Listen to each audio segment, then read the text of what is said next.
Hello, everyone. I'm Dr. Shelven Zhou from Phala Network. And today I'm very glad to have this chance to introduce our progress in making a real decentralized and trustless infrastructures for the Web3 developers and projects.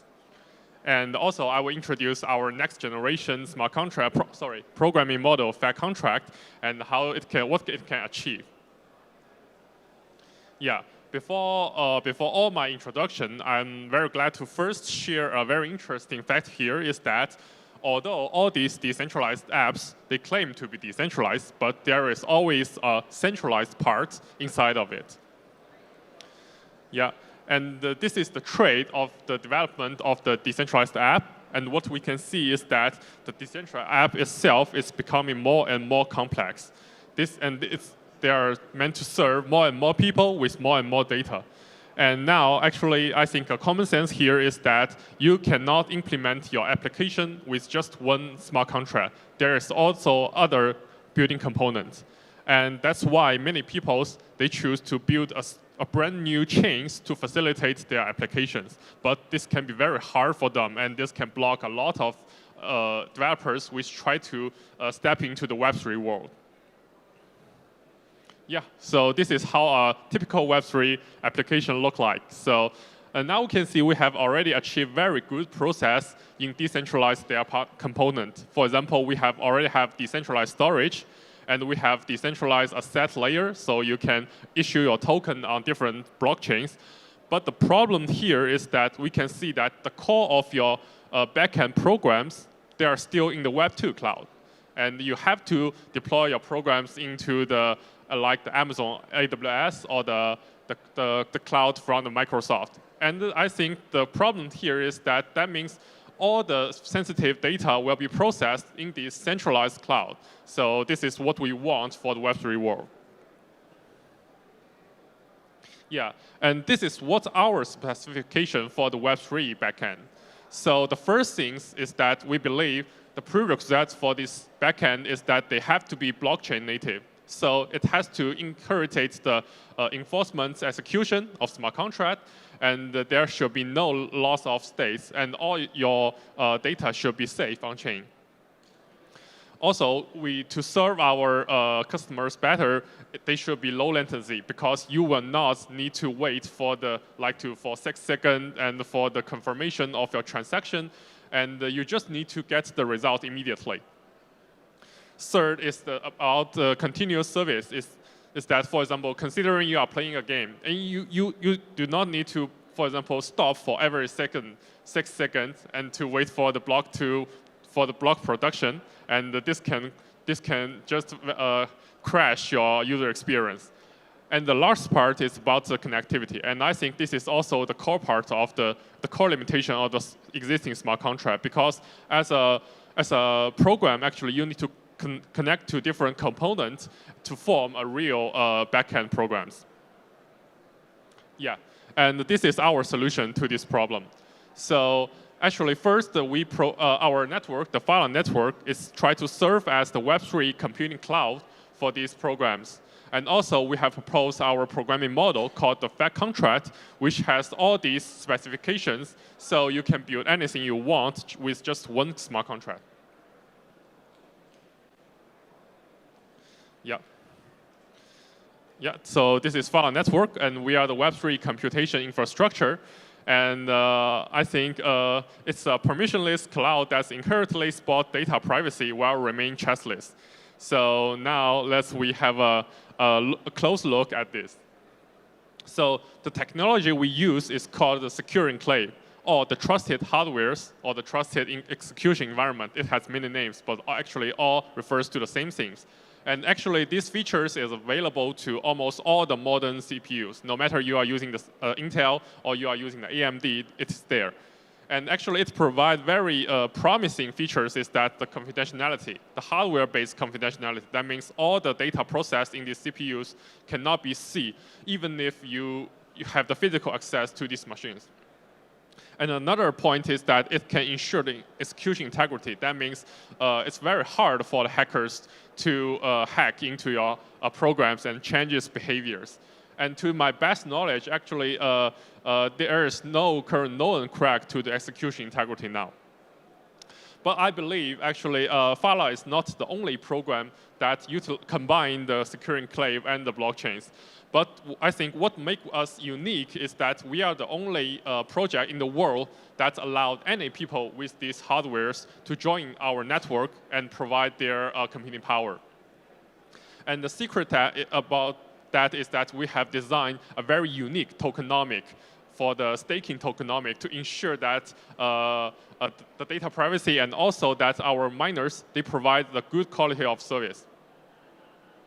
Yeah, so this is what we have achieved. So as a startup, actually, we have now already have over 15,000 nodes all around the world. And all these machines, it's not hosted by us. It's come from our community, come from our miners.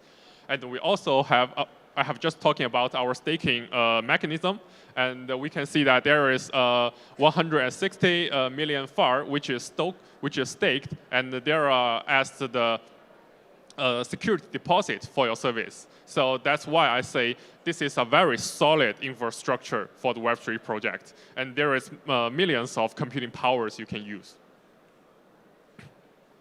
Yeah, so after we have these infrastructure, so the next problem we try to tackle is that how we can release this computing power and how we can make them usable for all these projects. Yeah, so this is why we proposed the Phat contract.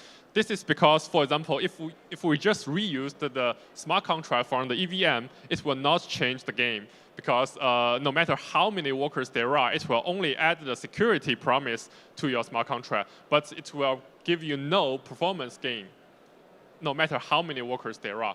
So, but the Phat contract has changed these games because it has introduced some innovative programming model, which is called the off-chain computation. So this means it's still blockchain-based, but it's executed in the off-chain workers, all our workers, yeah. So it has many benefits, and I think the most significant benefits is that first, it's released the performance, so you can do very complex computation in this program. And the next is that there is no gas fee, so we do not charge at the instruction level. So you can, I think that's also why you can run very complex programs in it. So I will introduce that, yeah.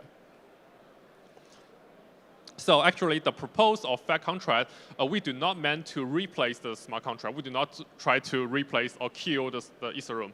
Instead, I think the Phat contract is the missing computational unit for the smart contract because now you can only store the most important data on your stock contract, like the balance of your tokens. But let's just move all the other things inside of the Phat contract. So compared with the smart contract, I think the benefits is that first, there is no latency in Phat contract. So when the user, for example, when your customer sends a request, actually it directly goes to our workers and the contract inside it. And the contract will handle this request and provide the results immediately and return them directly to the users without submitting any transaction on chains. So this also means that your users do not need to, they do not need the wallet anymore to interact with your application. And I think this can greatly lower the barriers for the customers to join the Web3 world. And also, since our computation, they run off chains, that means your contract can utilize all the computing powers of our workers. So, and all these contract, when the contract is deployed to different workers, you will have multiple instances. And each instance, they can handle the user request in parallel. So this is why we say our computing power can be scalable.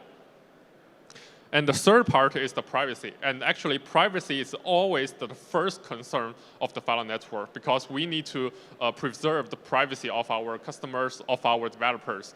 So since all your contracts will be executed in our workers, which is secure enclave based, so we provide hardware-based promise that your contract state is safe, and also all the inputs from your users are end-to-end encrypted to the contract. So that's why we say the privacy is also promised.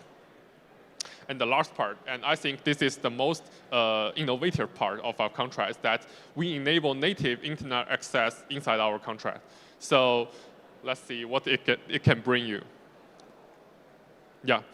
this is some very interesting use case which is only enabled inside Phat contract. So the first is that we provide a new paradigm that you can do cross-chain transaction sending without any bridges. For example, we have already provided an official library for the user, for our developers to use, so they can just send the cross-chain transaction with one function invocation. For example, you can just generate an Ethereum account inside our contract, which is safe because all the things are private. And also, you can use the HTTP request to connect to any public RPC node of Ethereum.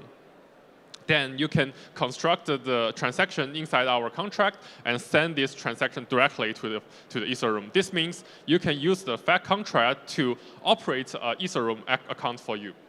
And also, this paradigm can be very easily extended to other blockchains. And FYI, by implementing the Ethereum support, we just take one engineer for 1 week to do that. So actually, we can do the similar things for all the other things, only if we can construct the transaction inside our contract.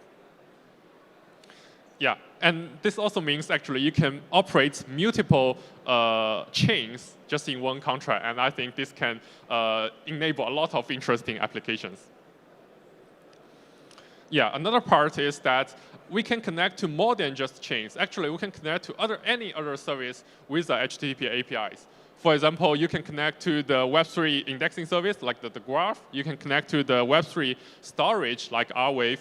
And also, you can connect to even the Web2 services, like the Binance.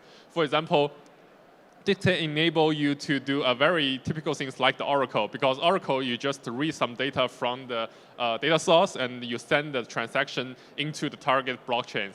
And actually, all these things can be achieved in Phat contract with just tens of lines of code. So also, we have a public Oracle workshop here to show that. Yeah. And the last part is that I think the great part is that you can safely process any secret data with the help of Phat contract. So let's say that there is already many storage service there, but actually they provide less promise on the secrecy of your data. But the Phat contract can help that. So for example, the user, we can generate a secret key inside our contract, which is only accessible inside the trusted hardwares. And the users, this means this contract can serve as an encryption middleware for all your users. Then they can transparently encrypt and decrypt the data before they are sending to the real storage. So this can also help protect the privacy of our users. Yeah. And with all this capability, I think the last part is that how you can use that. So we have proposed a stake to compute model. So just as I have said, we do not charge at the instruction level. Instead, you stake some tokens to rent the computing power of our network. And then only if you have keep this staking, then you can use this computing power as you wish, and you can do very complex computation in it. And after you have finished that, actually you can retrieve your stake, and then your contract will be destroyed. So this is why we say, actually there is no fee when you try to use the computing power of our network. So yeah, and the Phat contract itself has already been launched in the testnet for about half a year, and it's keep evolving, because we have heard a lot of positive feedback from our community. And there is a lot of requirements. People always ask, can we do this with Phat contract? And we think about it and try to see whether we can extend this capability. And now we are doing the mainnet beta test, and hopefully we will have the mainnet release of Phat contract in November. So just keep following. And actually our booth is in M29, so I'm very glad to see you there. And you are also very, very welcome to see our wiki, see our code base, because all our code are open source. So yeah, so if you have any idea, I'm very glad to meet you at the M29. So thank you.